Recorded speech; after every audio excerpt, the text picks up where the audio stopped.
Thank you. Thank you, Donald. And I'm here in New York today, where, of course, there's much talk about the first 200 days of the Trump presidency. Meanwhile, back in the UK, as we head into mid-August, and I guess what we normally know as the city season, and yes, there's been a shark that was caught in Cornwall that appeared on the front page of a newspaper last week, which is traditional stuff.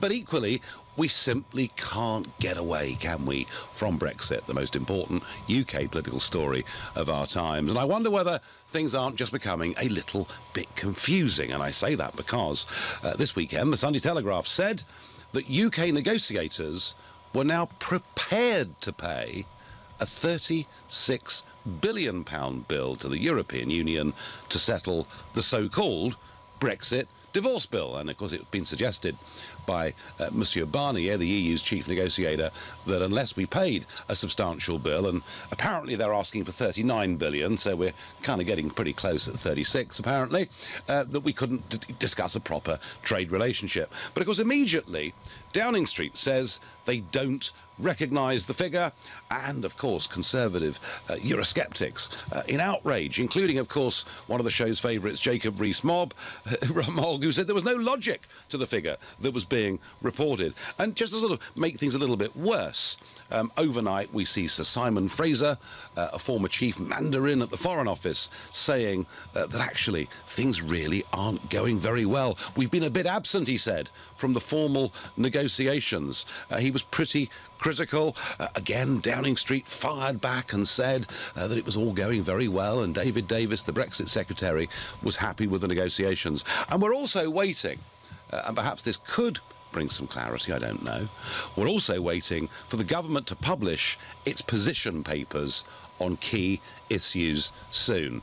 But is this, in effect, too little, too late? Do we deserve better? Do we need our government to tell us very clearly what they intend to do in these negotiations, or are they playing a clever game? Do they have a cunning plan?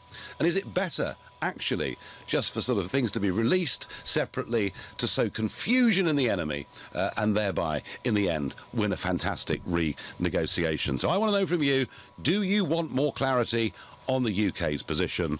And let me know, please, what you think by calling 0345 6060 973. You can, of course, text to 84850, and you can tweet at LBC, Farage on LBC, and you can watch me here from a very rainy New York.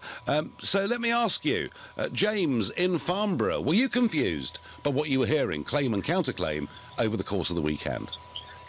Nigel, great pleasure to be able to talk to you. Good evening. Listen, I have a theory, and I wanted to know what you think about this. All right, I'm ready. The bill, it concerns the bill and the transitional period. As I understand it, the majority of our bill relates to outstanding financial commitments in the EU, some of which is pensions, etc., but the majority is money which has been assigned to bridges and motorways, etc., over the next few years. Now, I think the government is favouring a transitional deal because then they can say we will be paying our fees during the transitional period, and that the transitional deal will be used, that period will be used to run down our financial commitments.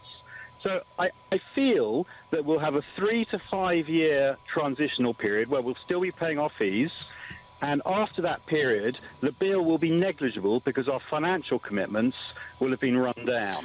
Well, James, No, I think that's a perfectly valid theory, and you may well be right. But wouldn't people have a right to say, well, look, it's perfectly clear, under Article 50 and all the legal guidance notes that we've been given as MEPs and everywhere else, that once we leave, we've left.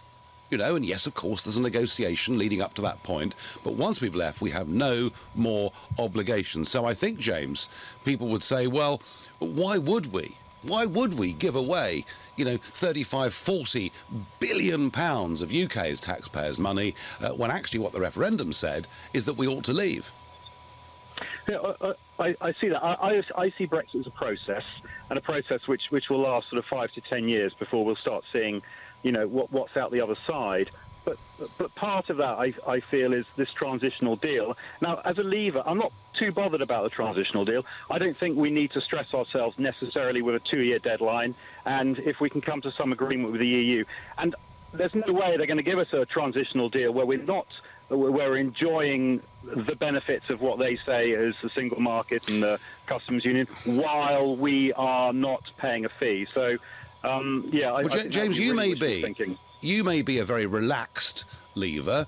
And yeah, there's an argument that says that the real benefits of Brexit will be felt over the decades to come as we're able to re-establish ourselves globally. And, I get that argument, I understand it. But surely we voted to stop giving away very large sums of money, and these are large sums of money. We're talking about last year, year before that, about 10 billion sterling every single year, so a lot of money, a heck of a lot of hospitals you can build for that kind of money. But equally, we voted to get a grip on our borders. Now, as I've said before on this show, if we go into a transitional arrangement, it may well be 7 or 8 years from the moment that people voted until we actually get back border controls. And I'm not sure, James, as I say, you may be very relaxed about this, but I don't think that most Brexit voters will think this is much short of, frankly, being a bit of a sellout.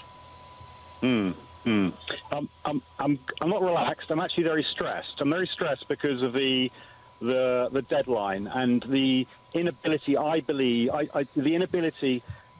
I don't think the EU have got a chance in hell of sorting anything out in 2 years. And so I think a transitional deal, I think we could do it. I think we could do it with most countries. But when we're trying to sort out our future finances and our future trading relationships with the EU, I don't think the EU are going to be capable of that in 2 years. Well, they jolly well ought to be, in my view. But anyway, thank you. We go to Camber Sands in East Sussex to James. James, what do you think? Yeah, hi Nigel. It's great to hear you. Good evening. It's my first time calling into your show. Welcome. I was thinking about this 36 billion because they were talking about 100 billion. The EU, they've got long-term plans. We are understandably a net contributor, but there's a lot of the new countries who are net beneficiaries. And I thought the whole project, or part of the idea of the EU, was to, help out the poorer countries to bring us all on the level playing field. Now, these plans are already in place, and they must be desperate for the money. And, I think that, despite what everyone says, we are a rich country, and, they must really need the money, and it would help us in the negotiations by, offering this fig leaf. I know it's a massive fig leaf. Well, there may be... It's a fig leaf nonetheless. All negotiations are a matter of give and take, and perhaps that is maybe evidence that says the government shouldn't tell us too much about their strategy, because this needs to be done behind closed doors. There are an awful lot of different strings that need to be pulled together. You could make that case. But James, when it comes to honouring our commitments, playing this fairly, if you like, the EU has a round of 7-year spending projects and proposals, and the current one runs out in the middle of 2020. So if we want to be generous in these negotiations, what we say is we honour, up until that period in the middle of 2020, something we'd previously signed up to. Beyond that, the only commitment that morally we could be bound by are the pensions of about 20,000 people who have been civil servants at the European Commission, members of the European Parliament or other EU institutions. And frankly, rather than giving the European Union money, I would have thought, James, what we could do is we could take those pensioners onto UK books and make this as clean a break as we possibly can. So can I just ask, Nigel? Yeah.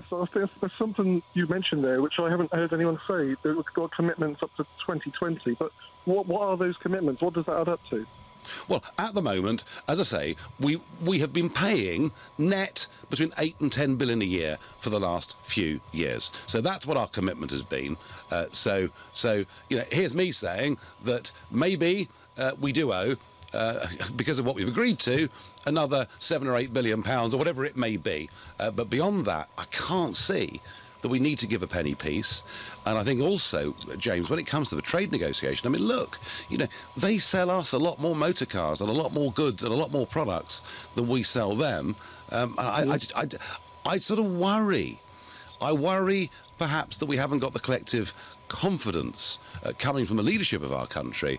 I worry that we're not recognising in these negotiations that actually we've got a very good hand. We just need to play it better.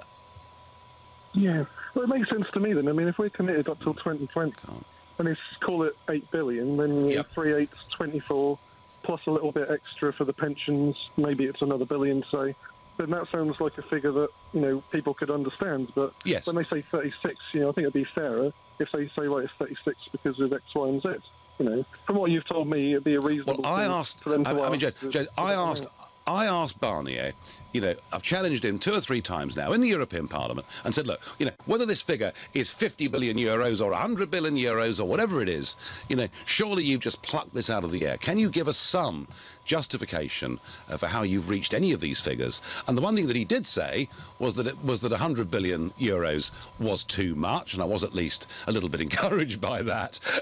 But so far, he hasn't produced any evidence why we need to give a large sum of money for Brexit, and I cannot see we're not bound by Article 50 to any future obligations after we've left. I think my position actually is very generous in saying, look, I think we should fulfil our obligations up until mid-2020, but beyond that, James, frankly, I think enough is enough. Thank you very much. You're listening to The Nigel Farage Show, live from New York. It's 7:15.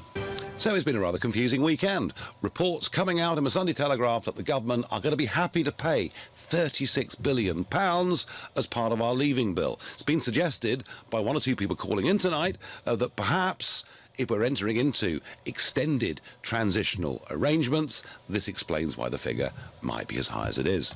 We're told, in turn, that the EU themselves are demanding 39 billion sterling, or 40, as the newspapers have rounded it up to be, but the Prime Minister's office say they don't recognise the figures at all. And into all of this was plunged an expert overnight, Sir Simon Fraser, who I mentioned earlier, a former chief mandarin at the Foreign Office, who gave a big interview on the BBC last night. He said we'd been a bit absent from negotiations, and he said that the negotiations themselves have not begun particularly promisingly.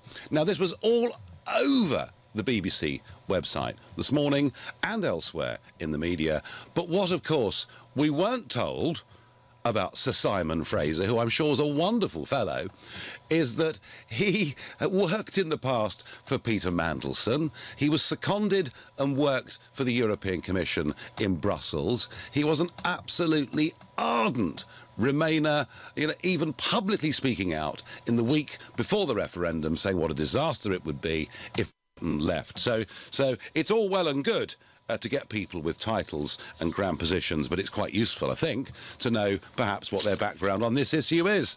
And on your texts and tweets I get, if the PM doesn't understand what the 39 billion figure represents, then how can she ensure we negotiate in the right way? Blind leading the blind springs to mind, says Ollie. Nigel, we need to know exactly what is happening with this country. We are fed up with no definite answers. That's what Kathy says. And Carolyn says to me, how dare you mention building hospitals? I did it rather deliberately, actually, Carolyn.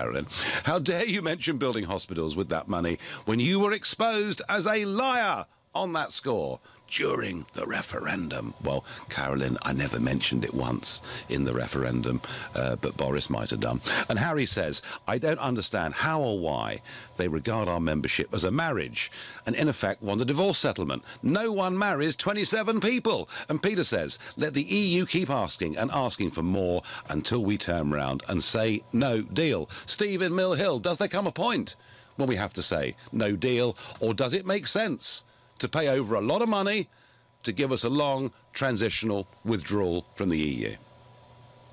Good evening, Nigel. Good evening. How are you? Good evening. I'm well, thank you. Good. As far as the amount we pay to leave is concerned, isn't it rather akin to working out your notice? So that eventually, when you actually leave, you don't owe anything, nor are you owed anything. But that's not the point I wanted to talk to you about. The point well, actually, Steve, just let me just respond to that very quickly, because you put that very, very well. Actually, the notice period is Article 50. So we've triggered Article 50. There'll be a 2-year period at the end of which we're supposed to be leaving, and as part of serving our notice, we will have contributed net somewhere between 16 and 20 billion sterling. So I think, in any sense, the British government has followed, I think, the honourable route. I just worry whether it's the weak route. Steve, carry on. OK. Before the referendum, I was lucky enough to get a ticket to listen to Yanis Varoufakis. Yes. Owen Jones was the moderator. It was a church in Islington somewhere, but that doesn't matter. For those that don't know, for those, Steve, one sec. For those that don't know, Yanis Varoufakis was the guy who became the finance minister of Greece. He was a university professor, kind of Marxist professor, hard left professor, very bright, and few of us can forget the photograph of him walking up Downing Street to go and meet the Prime Minister wearing a donkey jacket. So that's who Varoufakis is. Steve, carry on. Okay, no. He spent the first hour and a half giving Mrs. Merkel a kicking, just Mrs. Merkel. Mm-hmm. Some of the things he said, I was aghast. And then he predicted how the negotiation would play out. Now I know he's said that in other areas as well. So it's not only that night. It is horribly correct. They're taking us for fools. They are playing this game perfectly, and we seem to be inept. We seem to be struggling to reply. Steve, do you think the right strategy? Do you think the right strategy is for the government to say very clearly, this is what we're trying to do, this is where we're prepared to go, or is it cleverer for the government to say nothing and perhaps to allow a series of false stories to be spread as part of, a very clever, cunning negotiating strategy? Only if they last longer than the next election, because they are sowing the seeds of dissent. And you can't rule out an election as we stand today. There might be an election in 3, 6, 12 months' time. And if they keep going on and on and on about making us seem like fools, then if there were to be a rerun of this referendum, I think that we'd lose. OK. Would you like more clarity from Mrs May about what Brexit's all about? I'd like to know what a fallback position is. I'd like to know where the red line is. Yeah. OK, Steve. No, I don't think you're alone in that. I thank you.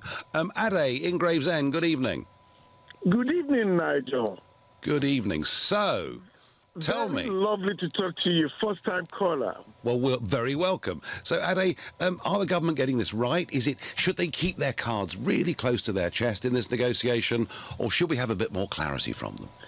I think you just hit the nail in the head. Keep it close to their chest. One. Secondly, the media in this country are not really helping matters. Mm-hmm. And I will tell you for this, because you want Theresa May to spill the beans, and then what? I mean, you are busy. You've been in business for so long, Nigel. Mm-hmm. You know very well that you don't lay all your cards on the table.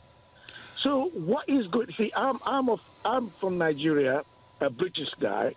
I'm a card-carrying member of Conservative.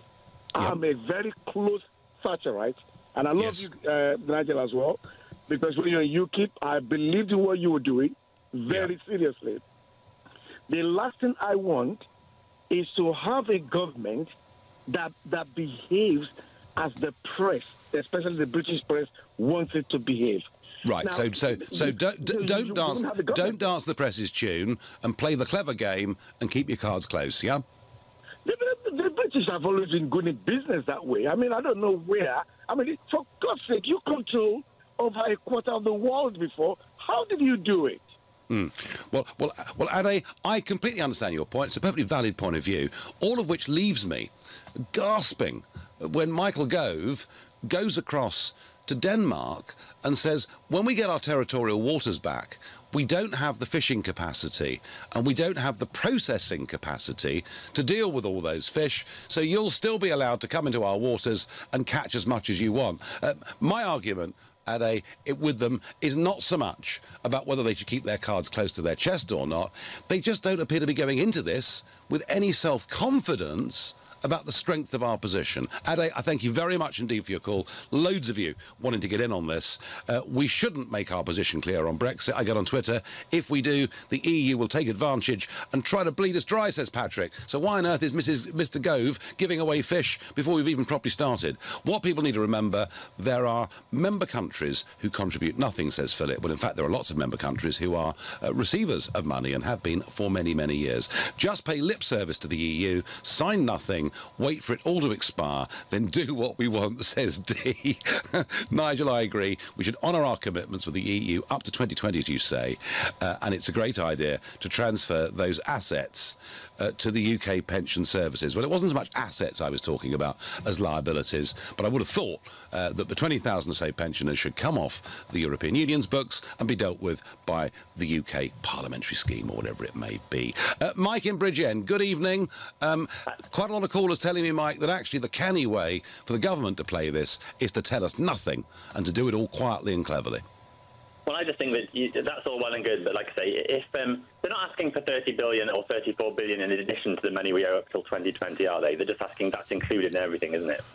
Well, we don't know. I mean, that's the truth of it. We simply don't know, and I think after this weekend, Mike, even though, as I say, it's supposed to be the silly season, but after this weekend, I think we're just all very confused as to what the truth really is. Well, I work in financial services. There's very clever people called actuaries and accountants. Well, actuaries, for example.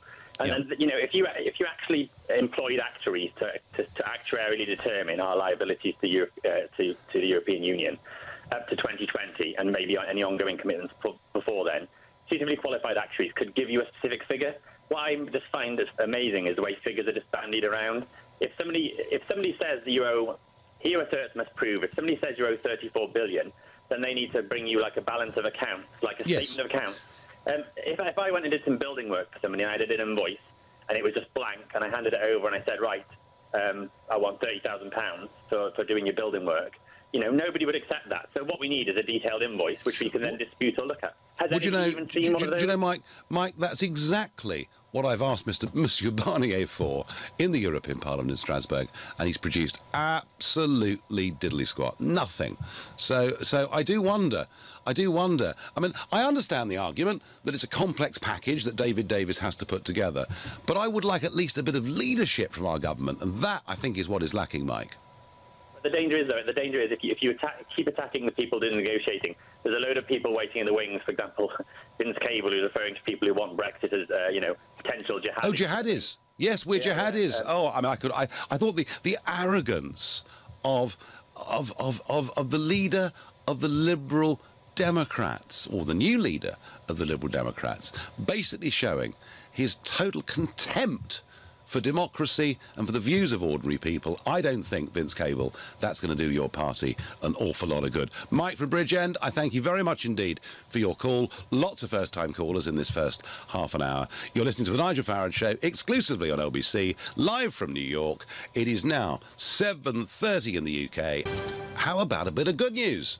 The Treasury today tell us, and it is related to our debate tonight, they tell us that our net payments to the European Union have fallen to the lowest level in 5 years. The net payment, according to the Treasury, for the year 2016 to 17 is only £156 million a week. That is 8.1 billion sterling. That's down from about £10 billion during the course of the year before that. So that is, well, is it good news? It's still a huge amount of money. But, of course, the controversy around this, and I did read out a very charming tweet that I got earlier, is it's all over the Vote Leave campaign of the £350 million a week, which led to such an enormous row. How does this work? It works that the UK has a gross contribution, but from that gross contribution, there is taken a rebate which takes into account the fact that we do quite a lot of business outside of Europe for various tariff reasons. Let's not complicate ourselves. We then finish up with a net of rebate figure of about £12 billion, and about £4 billion comes back into the United Kingdom, leaving us with a net figure of 8. And it was a huge row. Certainly after the Brexit result, that the £350 million a week was thought to be inaccurate. It just would have been easier to use the net figure. The net figure is down. Folks, we're only paying them £8 billion a year. Isn't that a cause for great celebration? I'm going to ask Tolga in Enfield whether she agrees with that. Hi there. I do agree with that. And firstly, it's a pleasure speaking with you, Nigel. Good evening. In respect of the other thing was, being in the EU for so long, I was quite scared. I mean, it almost looked like we have forgotten about democracy being in the EU for so long. I mean, you are either inside of the EU or you are out. And that was said by Donald Tusk himself. And the public, I just want to say this, sorry, and the public knew what we were voting for in respect of the biased free movement of people, getting our waters back, making our own laws. We knew all of it. And the £36 billion, another reason we left the EU is to stop paying the European political union substantial amount of money. And so does this, tell me, does this make you angry? You know, when you read a report, and albeit it's been denied, but when you read a report that the government might be prepared to pay £36 billion, does that make you as a voter angry? Of course it makes us, because, I mean, we voted for Brexit, and it was black or white. It was either vote Brexit or vote Remain. Yep. And there was no, we might vote Brexit, or we could maybe pay £36 billion if you were. There was nothing like that. We knew what we were voting for. So what do you want, Tolga? Is it better leadership you want? Is it more vision you want from our government? Well, well, just goes to show you, we need a true conservative leader who believes in our country and will deliver Brexit. And right. I think you know what name I'm thinking of as well. Would it be a double-barrelled name, chap who represents a Somerset constituency? Yes, it would be. So you're part of Mogmentum, Tolga, are you? Yeah, of course, yeah. How can you not be? I mean... well, very easily not be, as well as can be. But so what is the one thing about Rees-Mogg that says to you he'd be the right leader? The guy's really, really intelligent, and he knows all his facts. He knows what he's talking about, and you just can't debate with him, really, when it's just black and white with him, isn't it? Well, very good. Tolga, I thank you very much indeed for your call. Stephen says to me on Facebook, walk away now. No dealing with the mafia EU. Walk away as soon as possible. Sounds like one of my speeches over there. We're next going to the little fishing port of Dungeness in Kent to speak to Jonathan. Jonathan, good evening. Hi, Nigel. How are you? I'm all right, but I'm just a bit confused. I don't know what our government really wants to do in these negotiations. Well, that's the point, isn't it? I think my feeling is, in the first instance, I'd just like to pay some money to get the hell out of there. We need to be gone. If that's the quickest way, then so be it. But we might. Right. So it's okay to pay a price if it gets us out quickly, yeah? Yes, that's my first point. I think equally, we should actually suggest that, other than Britain, only 3 EU countries actually managed to achieve their NATO spending target. So perhaps the 36 billion or whatever it is should be reappropriated to NATO funds to make up for Europe's failings in that area, given it's basically the Americans and the British that have been defending them since 1945. Well, this is a big point. I'm going to be in Washington tomorrow, Jonathan, where we're going to be analysing the first 200 days of Donald Trump as president. And, of course, this point about NATO members not putting their weight and paying their way is one of the key points that he's making. But hey, we can't be prepared. I mean, we shouldn't be expected. The United Kingdom should not be expected to pay the NATO fees for other countries, surely.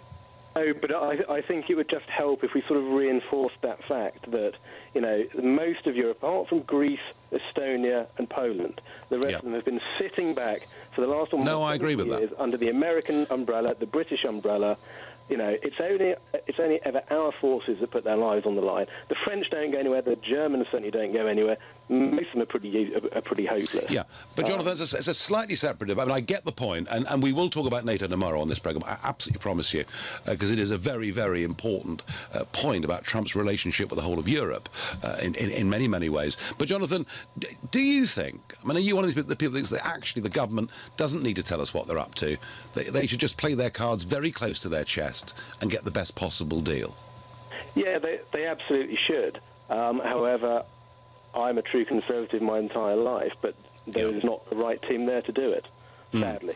And tell me, have you had any comments from your neighbours in Dungeness about Michael Gove's comments on fisheries last week? Not as yet, but then I haven't been to the pub yet, actually. Right. Well, I'm sure when you go to the Pilot Inn, which I know well, as I do many other pubs, you'll get a fair opinion. Jonathan, I thank you very much indeed for your call. Sandy says on Facebook, the mistake made was involving diplomats in any talks because, by their very nature, they are appeasers and don't have the backbone to stand up for this country. Well, Sandy, it's certainly an opinion, but there may be many in the civil service who are doing their damnedest best for this country. Surely they can't all be rotters, as Sandy suggests. Jack in Nottingham, good evening. Do you want more clarity from the government, or are they clever to play their cards close to their chest? I think that they're clever to play them close to the chest. However, I feel like they've told us a bit too much already. They're already making us feel in dark, never mind the rest of the European Union. Right. I just can't help but feel like no matter what they tell us, we're not going to be happy as a nation anyway, because we just wanted a clean break. I just don't think it's as simple as that. I think, like, I can't help but feel like they made it sound like it was as simple as we'll go back in, they need us more than we need them. And yet we've gone in limping. We've almost gone in not as a full nation because she called an election and she couldn't even do that, never mind. Is it your feeling that general election has really damaged her and the UK government's negotiating position in Brussels? Yes, completely changed my opinion on it, if I'm completely honest. I voted leave. That was my decision. I voted leave. Before that, I'd always been Tory. Then, the second that it came to the election, she was absolutely shocking. She couldn't help. She went for this Iron Lady sort of front on, and then it just didn't work for her. And that just showed me how many people started voting for Labour. Yes, it did, but if it wasn't for the UKIP votes, I don't even think she'd have got that many. Well, you may be right. And Jack, as a Leave voter last year, if there was a referendum again tomorrow, would you vote Leave still? Would you do so with more strength, less strength? If I could vote again tomorrow, I would vote Leave. However, you would. If there was a general election, I'd have probably voted Labour again, because that's how much she's completely thrown me off. Wow. Yeah, well, Jack, you're not alone. There's quite a lot of people out there that are feeling like that. It's at what age are you, Jack? I'm only 21. You're 21, so you're effectively, because about 2/3 of your age group did vote Remain, didn't they? Yeah, yes, they did. See, I'm against that completely. And where I came from, my background originally, well, I'm a fully qualified electrical engineer, and I came out of that. But when you was working in the factories, you was going working on compressors, most of the people you dealt with were foreign anyway, and that's because the English just don't want to work in there. There's nothing against the foreign workers, nothing at all. But I feel like as a nation, we've just allowed too many people in there, and we've got lazy because someone needs to do these jobs, so they've just lowered the wage. Well, that's probably right. Listen, Jack, thank you very much indeed for your call. And Barbara in Edinburgh, good evening. Oh, good evening. Good to have you back, Nigel. So I've been away, all right. I've been in Cornwall, yes. You had a good holiday. I love Cornwall. I must admit, it does rain a bit, but hey-ho. It's a lovely place to go. So, Barbara, you've got a quick point for me, I believe. Yes. Well, I think that, as I said, I think I phoned once before and I couldn't get you, and I spoke to Clive Bull. When you can't arrive at the figure, you surely have to show your workings and how that's arrived at. Now, Theresa may well be aware, her crew may be aware of all the workings and have just don't want to divulge it, but just want to say that it's not a figure they recognise. So I don't know how but much... The trouble is, Barbara, however Theresa May plays this, you've got a cabinet that is briefing against each other and fighting for different outcomes. That's the real problem here, Barbara, isn't it? Of course it is. Oh, yes, I'm totally agreement with that. And I sometimes wonder which country's side people are on, because when people criticise us, our own people criticise our country and say that we're not, we're not making them happy in the EU. I don't understand that. Well, Barbara, there's a lot we don't understand. I thank you very much indeed for your call, and pleased you got through. Clive Bull's loss. You're listening to the Nigel Farage Show live from New York. You can watch me live by going to LBC's Facebook page, but right now it's 7:45 in the UK. I think we're all pretty confused as to what the government's real Brexit strategy is and how much they're prepared to pay for it. Everyone contradicting each other over the course of the weekend. Reports the government was prepared to pay £36 billion, and the Prime Minister then saying that her office did not recognise the figure. On Twitter, anonymously, I get, admit it, lad, we're not leaving the EU. The intention is to scare us for 2 years until the public beg to stay in. I'm sorry. Whoever sent that? I don't think you understand the British voter. I honestly, genuinely and sincerely believe that if there is an attempt made to try and frighten the life out of British voters and any attempt in Parliament to keep us in, I think we would rebel in a pretty remarkable way. Owen in Colchester, good evening. Good evening, Nigel. Good to speak to you. I was a Remain voter. Yes. And yes, I do think it's frustrating the total lack of any plan, whether in or out of the EU. I'm interested to know, because you kind of come across as a hard Brexit, a supporter of hard Brexit. No, Owen, hang on. I don't support hard Brexit or soft Brexit. I support democratic Brexit. I support what we very clearly voted for, which was to leave the European Union, to leave its single market, and to get back running our own country. That's it. Right. In terms of tariff-free access, what is your view, and what would you pay to have tariff-free access? Because I know you work in the banking industry, and obviously for you... Well, I was actually in the commodities business, metals business, but look, tariff-free access of itself is, of course, a good and a useful thing. However, the tariff-free access that we have with the European Union comes with a membership bill, which we shouldn't celebrate too much, appears, according to the Treasury, if they're right, to have gone down to just £8 billion a year, and a whole load of legislation that stops us being more competitive than our next-door neighbours. So I would actually argue, Owen, that right now, any benefit we get from tariff-free access is more than taken away by the membership fee, the excessive regulation, and stopping us from trading across the world. Do I want, Owen, to come out of these talks, ideally with tariff-free access? Yes. And I do ultimately think that German industry and French industry will demand it too. But would I be prepared for us to give away vast sums of money to do it? Absolutely not. Okay, that's good answer. All right, thank you very much. Owen, tell me, as a Remainer, how would you vote if the referendum was held again tomorrow? Well, it wasn't a referendum on joining the EU. I voted, I would probably still vote Remain, although accepting we are leaving. But essentially, I would probably still, subject to reform, vote Remain. Yeah, OK, listen. Owen from Colchester, thank you very much indeed. Seb in Manchester, good evening. Good evening, Nigel. So do we need some more leadership, some more clarity, or are they perhaps playing a very cunning game, Seb? I'm not sure. I think in terms of the 36 billion, I think it doesn't really make sense from a negotiating perspective to offer them that, because so far they haven't really shown, the EU haven't shown that they're willing to give anything. So if we were to offer them 36 billion, what's to stop them turning around and saying, OK, we'll give you a very terrible trade deal, and if you want a better one, you need to give us more money. Yeah, well, do you know what? I honestly, whatever lack of confidence I might have expressed, I do not believe that David Davis is just going to give away 36 billion in return for nothing. I just don't think that he would do that under any circumstances. But, the question is, would even, as I discussed with the last caller, a very polite Remainer, which makes a nice change, but, how much are we prepared to pay for tariff-free access, Seb? I guess that's the question, really. I think for me the price for tariff-free access is zero. I don't think if we are going to negotiate with the EU on tariff-free access, if they are going to insist that we must accept the four freedoms, etc., that is a red light for me. And if they're going to do that, I would say, well, sorry, we're not having tariff-free access. We're going to do Canada or Japan or something like that.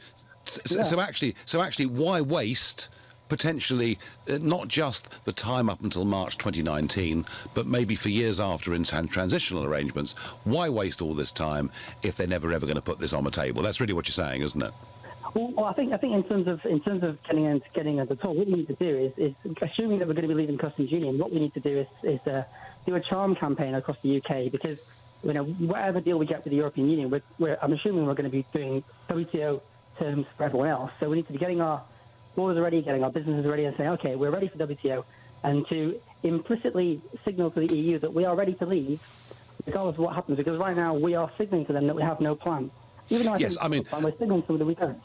Any business negotiation, if you go into that meeting and you're the customer you know, and you're buying product off a company, they need to know that you're prepared to walk out of that room and cancel all the contracts unless you get a better deal. And that's exactly where we need to be. Seb, I thank you very much indeed for your call. It's up to the European negotiators to explain what they think we have to pay for.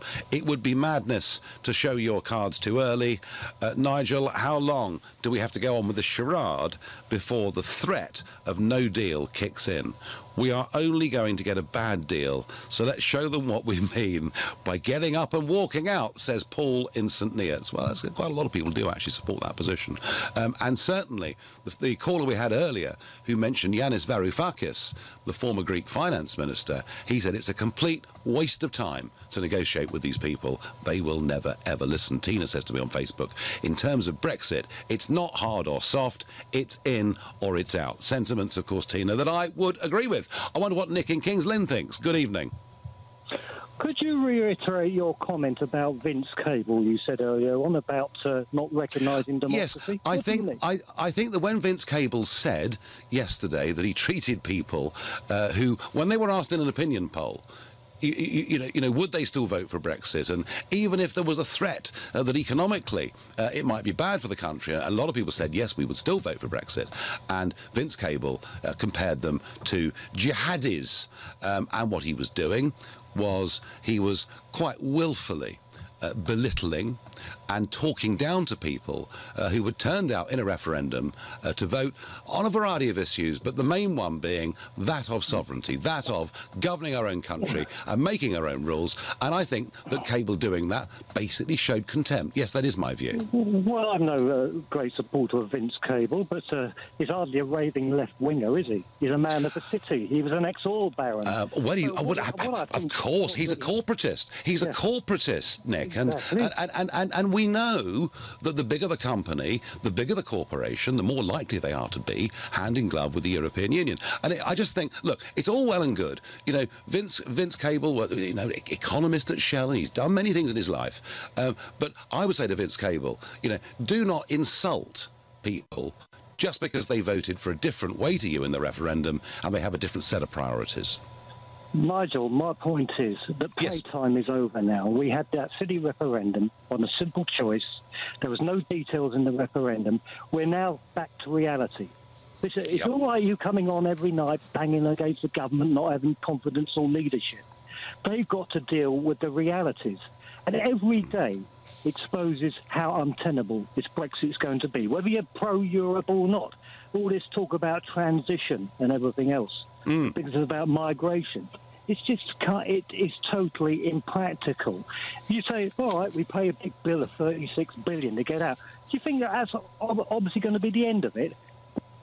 Well, I mean, the point I'm making is frankly, Paul, you know, tariff-free access is fine. It's the only possible benefit you could argue we'd had, it seems to me, from EU membership. But, you know, we are where we are.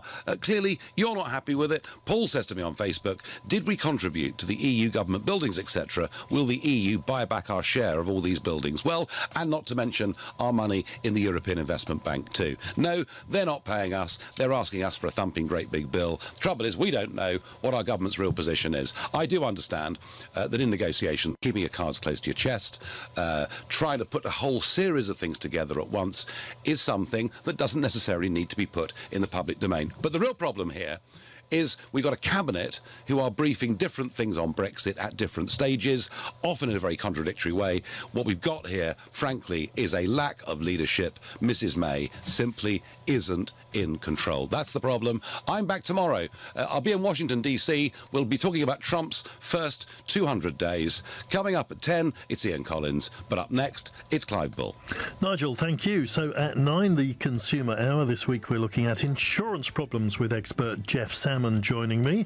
Would you